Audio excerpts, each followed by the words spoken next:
اس نظام کے اندر پہلا مرحلہ تخلیق کا ہے کہ وجود میں آنا، نیستی سے ہستی میں آنا، یہ پہلا قدم ہے۔ جیسے بچہ پیدا ہوتا ہے، وجود میں آتا ہے، وجود میں آنے کے بعد کسی بھی مرحلے میں اس کا وجود لحاظ کر لیں ہم، یہ اس کا پہلا مرحلہ ہے۔ اس کو خلقت کہیں گے، پیدائش کہیں گے، ایجاد کہیں گے۔ جب پیدا ہو جاتا ہے، وجود میں آ جاتا ہے، اب اس کو اس وجود کو باقی رکھنا ہے، لیکن بقا اس طرح سے ہے کہ اس کو مزید پرورش بھی پانا ہے، اسی شکل میں، اسی وزن کے ساتھ، اسی قد کاٹ کے ساتھ اور اسی حلیے کے ساتھ نہیں رہنا اس کو، بلکہ اس کے حجم میں اضافہ ہونا ہے، اس نے رشد کرنی ہے۔ یا جیسے بیج پودے کا مٹی میں جب جاتا ہے تو اس سے پہلا مرحلہ خلقت کا انجام پاتا ہے، پودا اگتا ہے، اس کی وہ سوئی کومپل باہر آتی ہے، پھر اس کے بعد اس کو رشد کرنی ہے، تناور بننا ہے، بڑھنا ہے، پرورش پانی ہے اس کو، باقی بھی رہنا ہے، باقی رہنے کے ساتھ ساتھ پروان بھی چڑھنا ہے۔ اس میں دو خصوصیتیں ہیں بقا کے لیے۔ بقا میں دو عمل ملحوظ ہیں، ایک یہ وجود جو آ چکا ہے، معرض ہستی میں آ گیا ہے، یہ باقی رہے، اور دوسرا پرورش بھی پائے۔ یہ دونوں کام، بقا اور پرورش، اس کے لیے ابتدائی خلقت کے علاوہ اس شے کو ضرورت ہے، اور وہ چیز جو یہاں اس کو مدد دیتی ہے، تخلیق کے مرحلے میں اس کو مدد دیتی ہے، وجود میں آنے کے بعد اس کے وجود کو آگے بڑھنے کے لیے جو چیزیں وجود میں آئی ہوئی چیز کی بقا اور اس کی پرورش کے لیے لازمی ہوتی ہیں، ضروری ہیں، جن کے پہنچنے سے، جن کے ملنے سے بقا اور پرورش کا عمل انجام پاتا ہے، اسی کو رزق کہا جاتا ہے عربی میں۔ وجود میں آنے کے بعد پرورش اور بقا کے لیے یہ رزق ہے، اور یہ ہر شے کی ضرورت ہے، خواہ وہ جماداتی شکل میں ہو، وہ نباتاتی شکل میں ہو، یا وہ حیاتی شکل میں ہو۔ جماداتی شکل میں رہ کر بھی اس کو رزق کی ضرورت ہے، جیسے خاک ہے، مٹی ہے، پتھر ہیں، چٹانیں ہیں، پہاڑ ہیں، یہ ہمیں بظاہر جمادات نظر آتے ہیں، ان کو بھی بقا کے لیے رزق چاہیے۔ اور اسی طرح جو نباتاتی دنیا ہے، نباتاتی مخلوقات ہیں، ان کو بھی رزق کی ضرورت ہے، اور ایسے ہی جو حیاتی یا حیوانی درجے میں جن مخلوقات کا نام آتا ہے، وہ بھی رزق کے اوپر ان کا انحصار ہے، انہیں بھی رزق چاہیے، یعنی انہیں بھی بقا کے لیے اور انہیں بھی پرورش کے لیے رزق کی ضرورت ہے۔ بس رزق ایک عمومی عمل ہے، عمومی اللہ تعالیٰ کا فیض ہے، جو ہر شے جو وجود میں آ گئی ہے، خلقت کا لباس جس نے پہن لیا ہے، زیب تن کر لیا ہے، اس کو رزق کی ضرورت ہے۔ یہ رزق انسانوں کے علاوہ باقی موجودات کو پہنچنے کے لیے اللہ تعالیٰ نے ایک خاص نظام بنایا ہے، تکوینی نظام، کائناتی نظام۔ ان کا رزق اس خودکار طریقے سے اللہ تعالیٰ کے بنائے ہوئے نظام کے تحت ان کو وقت کے اوپر میسر آ جاتا ہے، پہنچ جاتا ہے۔ یعنی جمادات کو جن چیزوں کی ضرورت ہے بقا کے لیے، وہ سامان بقا ان تک پہنچ جاتا ہے۔ اسی طرح نباتات کو جو کچھ چاہیے وہ نباتات تک پہنچ جاتا ہے، اور جو حیوانات کو چاہیے وہ حیوانات تک پہنچ جاتا ہے۔ یہ بھی نظام ہے اللہ تعالیٰ کا، بہت ہی خوبصورت اور منظم نظام ہے، اور اس نظام کو چلانے والے مامور بھی موجود ہیں، جیسے ملائکہ ہیں، یا علل ہیں، یا اسباب ہیں، یا دیگر امور ہیں جن کا اس کے اندر ایک دخل ہے۔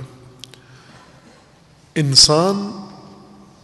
چونکہ دیگر کائنات کے موجودات سے متمایز ہے اس بنا پر کہ ارادہ، شعور، علم اور اختیار رکھتا ہے، اس وجہ سے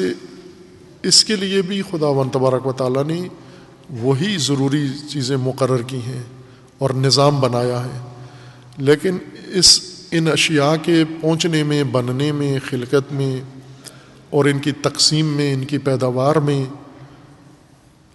اللہ تعالیٰ نے انسان کے ارادے کو ملحوظ رکھا ہے، لازمی رکھا ہے جز کے طور پر، کہ یہ سب کچھ انسان کے ارادے سے ہوگا۔ نباتات کا رزق نباتات کو ملے گا، لیکن نباتات کا اپنا ارادہ، مرضی، اختیار اس میں شامل نہیں ہے۔ نباتات تک ان کا جو رزق پہنچتا ہے، جیسے روشنی ہے، نور ان تک پہنچتا ہے، ہوا ان تک پہنچتی ہے، آکسیجن پہنچتی ہے، یا دیگر نباتات کے لیے ضروری حیاتی سامان ان تک پہنچتا ہے، اس میں اس منبع کا بھی کوئی ارادہ شامل نہیں ہے۔ مثلا سورج کا ارادہ پودوں کو روشنی دینے یا نور پہنچانے میں شامل نہیں ہے، اللہ کا ارادہ فقط کار فرما ہے، اور یہ اللہ کے ارادے کے سامنے تسلیم ہے۔ اسی طرح دیگر موجودات کو، حیوانات کو، حشرات کو، جنگلی، دریائی، سمندری، ہوائی، تمام مخلوقات کو اپنا اپنا سامان بقا اور سامان رشد پہنچ رہا ہے۔ انسان کو بھی اسی بقا کے سامان کی ضرورت ہے۔ خلقت میں انسان بھی آیا ہے، اور انسان کی خلقت چونکہ منفرد ہے، متمایز ہے، ممتاز ہے، اس لیے اس کے رزق کا نظام بھی ان کے رزق سے علیحدہ بنایا گیا ہے، اور فرق فقط انسان کے ارادے کی شمولیت ہے اس کے اندر، کہ انسان چونکہ صاحب ارادہ، صاحب اختیار، صاحب شعور ہے، اس وجہ سے اس کے شعور و ارادے کے ذریعے سے اس تک اس کا رزق بھی پہنچے گا۔ رزق کی پیداوار بھی انسان کے ارادے کے مطابق ہوگی یا انسان کے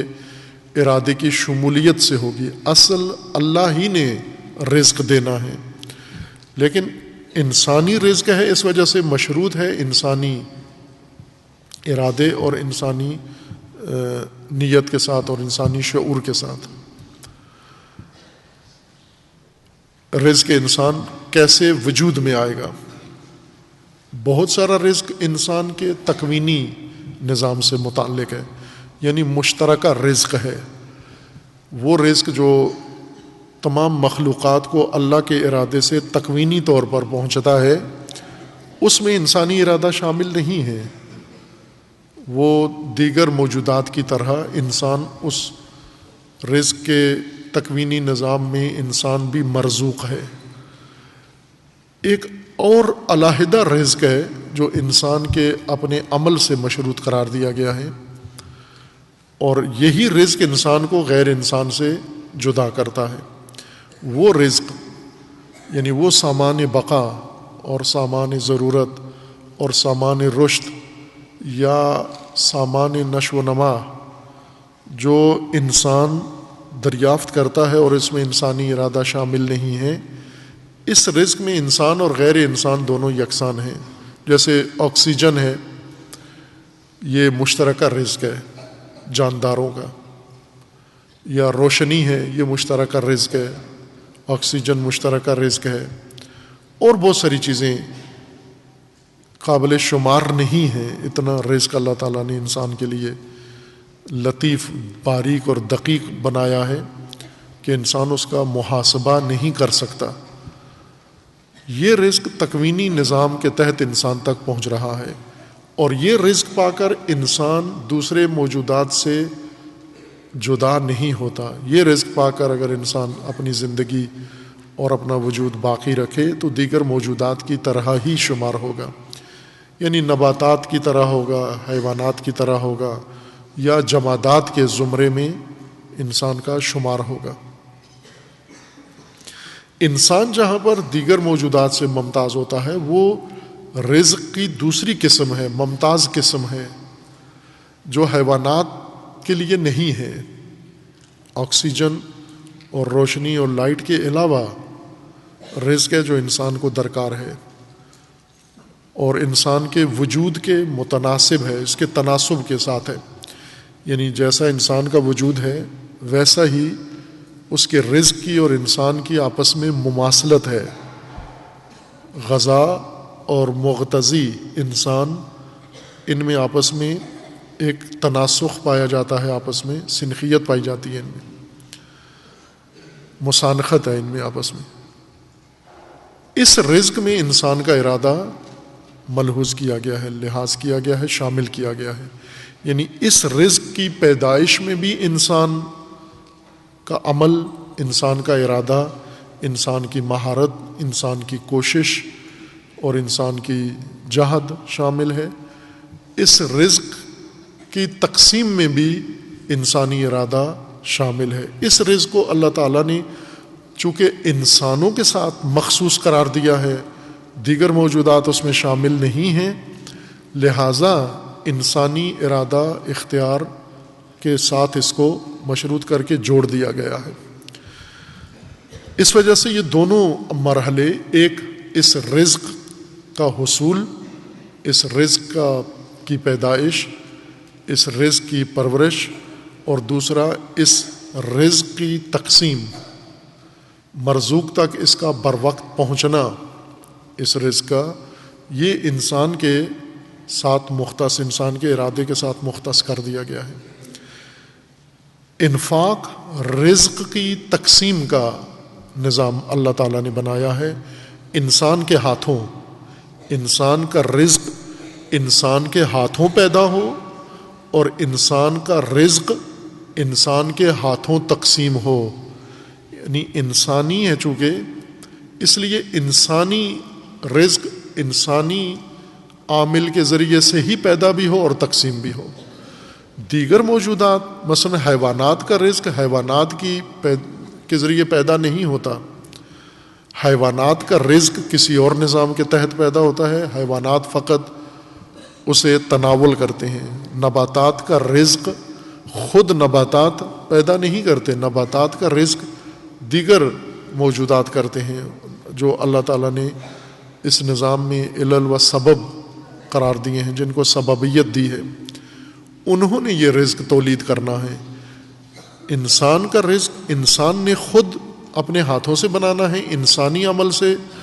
پیدا ہونا ہے اور انسانی عمل سے تقسیم بھی ہونا ہے۔